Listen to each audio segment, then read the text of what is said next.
નમસ્કાર, Gujarat opinion news ચેનલમાં હું છું આપની સાથે રોશની ઠાકોર। સમાચારોની વાત કરીએ તો વડોદરા આણંદ વચ્ચે મહીસાગર નદી પર બનેલ ગંભીરા બ્રિજ તૂટ્યા બાદ સરકાર એક્શન મોડમાં આવી છે। ત્યારે બિલ્લીમોરા વઘઈ નેરો ગેજ અંબિકા નદી ઉપર બનેલ ટ્રેક જોખમી જણાયાતા સ્થાનિકો દ્વારા વહેલી તકે તેને રિપેર કરવાની માંગ કરવામાં આવી છે।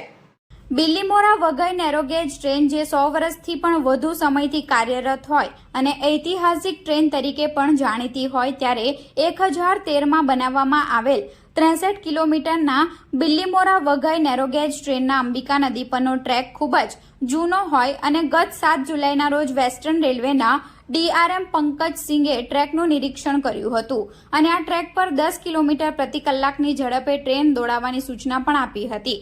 ડાંગ જિલ્લાના ડુંગરડા નજીક અંબિકા નદી ઉપર બનાવવામાં આવેલ 100 વર્ષ જૂનો બ્રિજ ઉપર ટ્રેકને પકડી રાખનાર લાકડાના સ્લીપર એટલી હદે સડી ગયા છે કે તેમાંથી ખીલા બહાર નીકળી ગયા હોય તેવું દેખાઈ રહ્યું છે, તો કેટલીક જગ્યાએ રબરના પેકિંગ મૂકીને કામ ચલાવાઈ રહ્યું છે।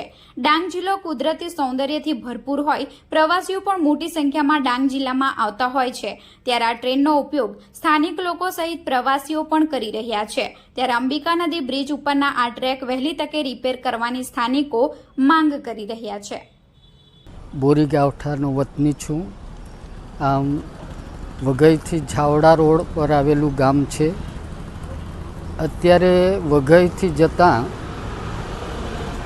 ડુંગરડા નેરો ગેજ લાગુ પડે છે અને એ નેરો ગેજ ખૂબ જૂનામાં જૂની આશરે કદાચ 100 વર્ષ પહેલાંની હશે અને જે પાટાઓ જે છે એમાં લાકડાઓ ગોઠવેલા છે અને એ લાકડા 100 વર્ષ જૂના વરસાદમાં કોવાઈ ગયેલા છે અને ક્યારે એની દુર્ઘટના બની શકે એ એક જોખમ લાયક છે।